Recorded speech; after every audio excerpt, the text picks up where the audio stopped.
'Cause girls like you run around with guys like me till sundown. When I come through, I need a girl like you, yeah. Hey girl, hey, it's Makeup Monday.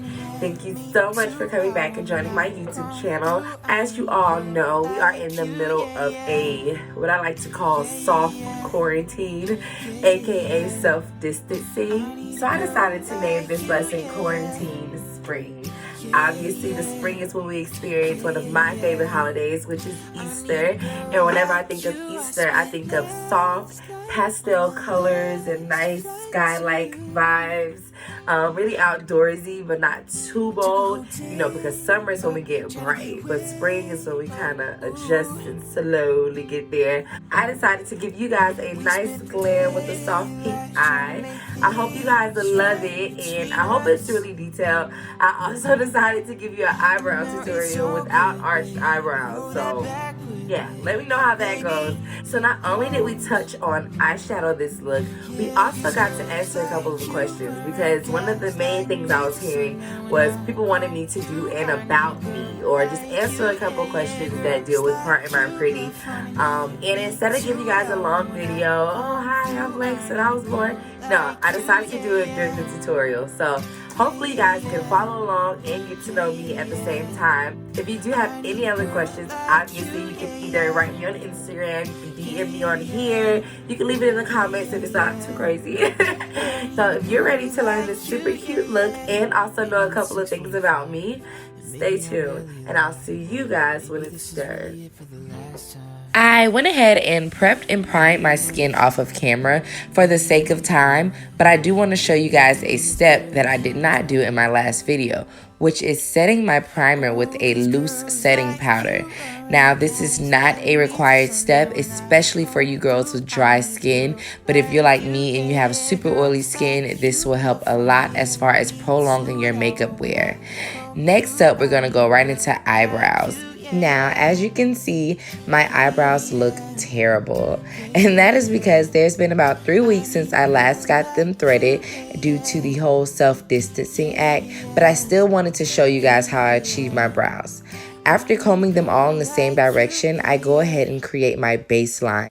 This is super important, especially if you have a bushy brow at the moment, because this is going to help you to see where you should and should not be concealing.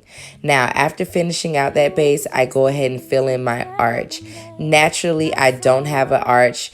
I have to fill it in, so this is something I do regardless. But if you do have an arch, really be gentle with this because you don't want to create a dark tail. Once that's done, you want to go ahead and comb your brow hairs downward. This will allow you to see whatever area needs to be filled in at the top. Doing this also ensures a very clean finish. I then comb all of my brow hairs into the same direction and thin out whatever product I have in the front. This gives a hair-like finish. I also went ahead and did the other brow off camera because it was a lot worse than this brow, but you're going to see me get to clean it up so that they can become at least sisters even if they're not twins. So here is where you want to go ahead and make sure that you're concealing right along that baseline that you created. As I mentioned before, if you have a lot of hair down there or if it's bushy, you're going to have a hard time defining your line. But if you have a clean base, that should make your concealing a lot easier. I like to start in the center of my brow and then carry my product towards the front of my brow. One thing I've learned with makeup is wherever you first initially put your product is where a lot of it's going to be, and that becomes an issue when it's time to blend out. So I like to just start off where my product is most needed, especially when you're doing a small space like around the eye. Not a lot of room to mess up. I went ahead and did the other brow off camera, and now we're going to clean up the top. I'm using a darker concealer to minimize the cleanup area around the brow, and because, of course, if you do have a bright concealer at the top, you will have more of a ghost-like finish, and we don't want that. Now we're going to create false hair-like strokes at the beginning of the brow. You're going to do that by just forcing your dip brow up with a soft brush. Now it may create a harsh finish, but then you just take your spoolie and blend it out and it'll give you a much softer tone. More than likely, you are going to need to go and clean up the initial part of your brow again, just because once you do this, you still want the brow to be continuous and seamless.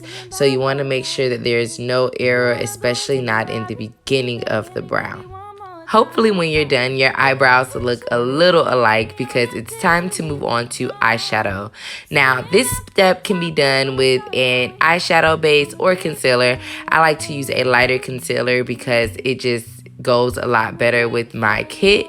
Eyeshadow base tends to be a little thicker than concealer, and whenever you're layering products, you want to make sure that you're doing it with nice, smooth, clean products, because once you start putting things on top of it, it can get a little cakey. Once my base is laid down, I like to go ahead and flatten it out, make sure that it's even with a nice flawless concealer brush. This will allow me to lay product on the top of it and not have it moving around when I do add the eyeshadow. While that sets, go ahead and remove whatever excess concealer that may be left around your eyebrows. As most of you guys know, concealer becomes a little less blendable the longer it sits. So to avoid that problem in the near future when we go to add our foundation, go ahead and blend that out now. Now that that's done, we're ready to begin eyeshadow. I like to start with a nice transitional color.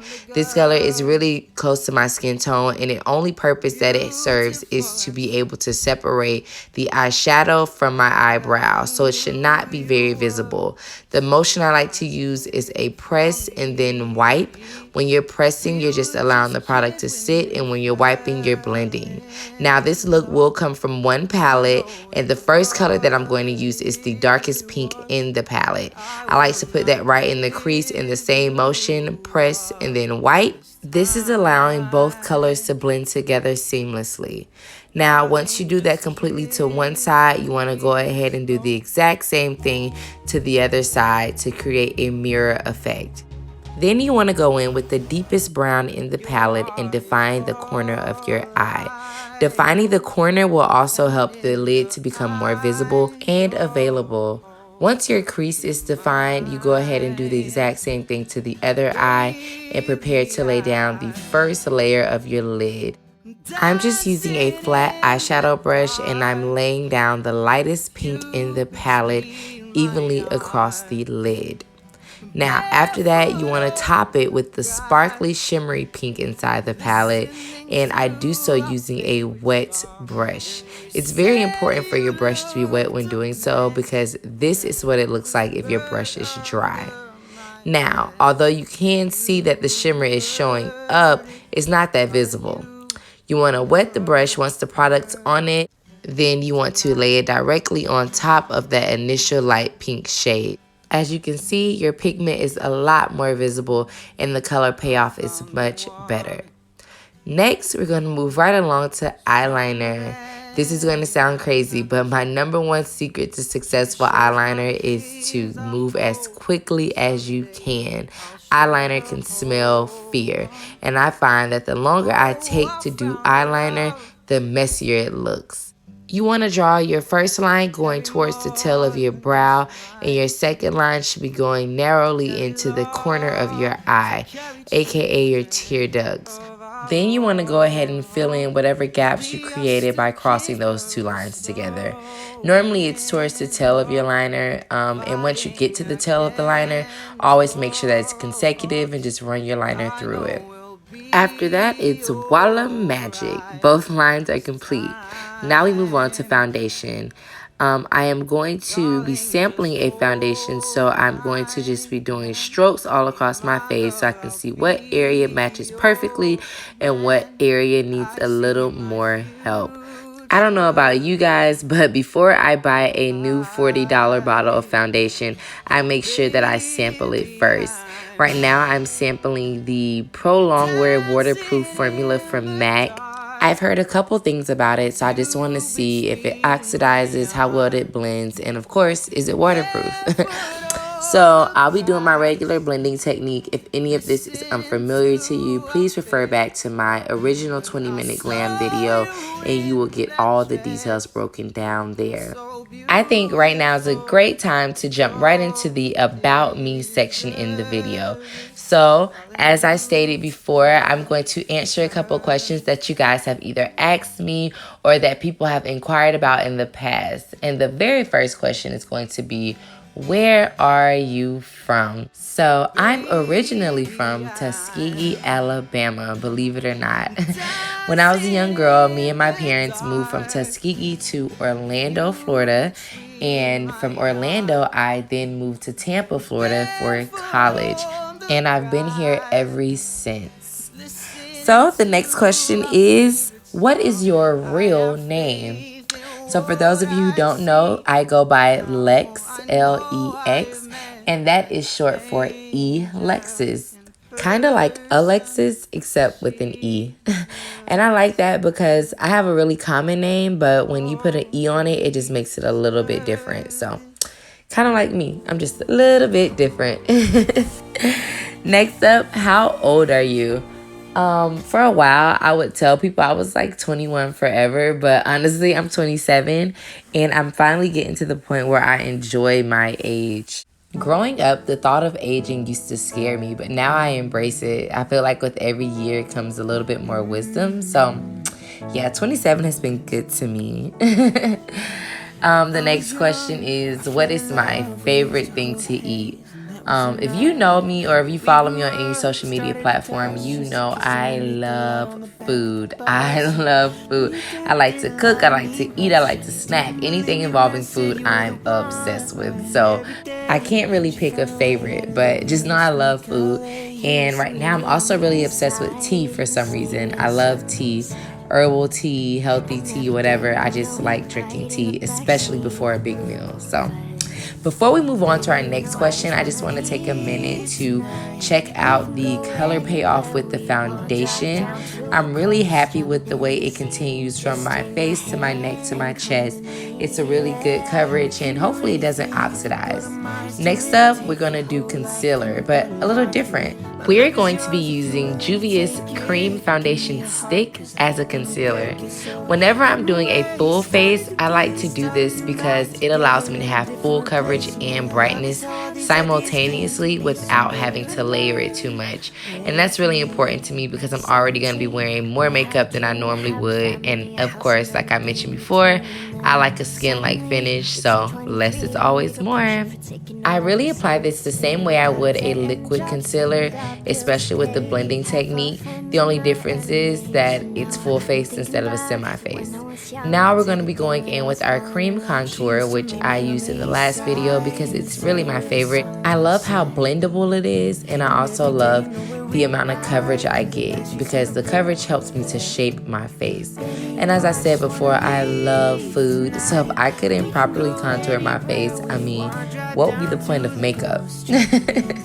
We're going to blend the contour out before we blend out our cream foundation, because cream foundation, especially when used as a concealer, could be a lot heavier than normal, and what you want to do is provide a boundary or a perimeter for your cream foundation. Just something to ensure that it's not running over to your liquid foundation and blending as one, because again, we are practicing and working on layering products and not merging them. While this blends out seamlessly, we'll jump back over into my 10 things you ought to know about Lex list. That sounds kind of cute. The next thing is that I am the second oldest and the oldest girl from a family of 6. I grew up in the house with 4 girls, 2 boys, and it was literally the best time of my life. I mean, if you guys think I'm funny, you should just wait until you meet my siblings. Hilarious. I don't have any kids of my own, but most of my siblings do have kids, and they have blessed me with amazing nieces and nephews, and that is something I also take pride in because if you know me, you know I love kids. One of my biggest passions outside of makeup is kids. And let's jump right back over into the video really quickly. As you can see, I'm blending out this cream foundation as if it was a liquid concealer because Juvia's Place has that much versatility. I mean, honestly, the way that this foundation moves and blends effortlessly is unmatched. I am able to gently pat. I don't have to wipe. I don't have to stroke. I can literally just place my sponge up and down and the foundation moves and blends effortlessly, and I love it. So if you're looking for a nice creamy moist foundation to try, or if you have super dry skin, I would suggest using this as a foundation and not just a concealer. You will not be disappointed. And for those of you wondering, no, I do not highlight and contour my forehead, mainly because I am probably one of the last girls left on earth that still wears a natural part sew-in with a leave out, and just getting that much makeup around my real hair does not do well with the maintenance of it, and I'm super lazy, so I just skip that altogether. Now I'm just going to make sure everything is blended properly and ready for the next layer that's going to go on top. Now, I know I said that this is bright enough, but I am going to brighten under my eyes just a little bit because I do like the eye area to be very noticeable. It is kind of like the focal part of my face. Typically I don't even do eyeshadow, so the brightening around my eyes is the highlight of my face. So right now this is either out of habit or out of necessity, I can't tell, but I'm doing it anyway. I'm also going to redefine my contour lines because whenever you mix a really bright color with the dark color can get lost. And as you can see here, I'm doing a liquid highlighter. Typically I do this under the skin if I do it at all, but because I decided to do cream foundation and cream contour, I thought it would be okay to do it on top of the skin. Honestly, it just didn't blend out as good as I would have liked it, so I covered it up and decided to move on to the next step, which I'm sure a lot of you guys are familiar with from my last video. This is setting before baking. While this is going on, I'll go ahead and jump right back into my list. And the next question that I have is, what do you enjoy outside of makeup? Honestly, I love to consider myself an artist. I've been saying it for the longest. And it just so happens that I can do makeup, so now I'm a makeup artist. But I'm super artsy-fartsy. I love anything that has to do with the museum. I love music. I'm completely infatuated with the way people can put lyrical dances with certain songs and the emotion that it conveys. I love paintings. I love anything that traps history into human form. I like to have things that are beautiful and tangible, so I find art in everything. I can find art literally in a piece of clothing in someone's closet. And just recently, I've been able to find a lot more beauty in nature. The right arrangement of flowers can have me stuck for a while. I just love the way that the colors that grow naturally out of the ground blend so well together, and it just looks like art. So yeah, I'm really into that. That's something that I can say. And one of these days I'm actually going to learn how to paint, so you guys be on the lookout for that. Another question I had is, what is something that you're passionate about? That is actually a great question. So before I answer that, let me just jump right back into the video really quickly. As you guys can see, I'm wrapping up my baking element, and I'm going to move right over into my contour and blush segment. And I just wanted to remind you guys that I am still using Juvias eyeshadows for these two components. I haven't found a contour powder or a blush color that I love better than these eyeshadows. So yeah, you'll be getting that for a while. So back to your question. Honestly, right now, a lot of my passion goes into my relationship with Christ. I have decided to take a big step in a completely opposite direction than my norm. And it has totally consumed my decision making, my morals, my conversations that I have, just everything. So a lot of my passion goes there, just trying to make sure that I stay committed and I stay grounded into the decisions that I made a couple months ago. And it's been a great ride. So if anybody wants to talk about that, we can talk about that too. As you can see right now, I'm just getting my blush going. And you guys know I like to put blush all over my face. So I'm just doing that as normal. after you finish with your blush, you want to make sure that you're knocking off whatever extra setting powder that you have, and you want to make sure that you're pressing it in up under your eye. I just want to give you guys a reminder, this is really only recommended for girls that are extremely oily. And when I say extremely, I just mean oily at all. I think makeup looks better when it's not so dewy and moist, so I like to keep my face as dry as possible. If you have dry skin, skip that step. This step right here is completely necessary. Obviously, I'm saturating my face in my favorite setting mist, and I'm allowing it to dry so everything can be sealed into place. Next up, we're going to jump into something that I actually skipped over in my last video, and a lot of you guys were super disappointed. So I hope that you are able to learn and pick up some tips and tricks from the way that I line my lips. So I like to think it's pretty simple. I usually say I overline my lips, but it's really just me lining every part of my lips, if that makes sense. I like to go in with a nice light flesh tone brown initially, just so it can add some warmth. As you guys know, I like to keep my face warm. I don't know if it's because I have red undertones or what, but I like to make sure that my face always looks warm, including my lips. So I make sure that I'm lining all around the perimeter of my lips. I mean, right up into my cupid's bow, all the way down to the creases of my mouth. I then go in with a deeper brown and merge that into my chestnut brown for a nice milk chocolate finish. I usually use this combo and this technique where I blot my lips a couple of times with the lip liner so that I can see the exact parts of my lips that need to be a little more lined for definition. This color combo goes with almost everything for me. Often I hear women of color saying that they can't wear certain colors because it makes their lips look large, but lip lining is also lip contouring, so I would suggest this. Before we move on to the lipstick, I have to add my favorite highlighter because you want to do that while your face still has a little moisture. That'll allow it to go on like liquid gold. As you can see, I'm using Amrezy again. Obviously, I'm shining bright like a diamond, so you know it's the girl. And I'm just putting it in a buffering motion on the highest parts of my cheekbones and also bringing it up near the tail end of my brow, just so that if the sunlight does hit me from any angle, I am popping. Now, once that is done and I'm all glowy and dewy, I like to go with my lipstick. I use a lip brush to ensure that the product is evenly distributed all across my lips, aka wherever the lip liner isn't, and then I go in with my blotting motion.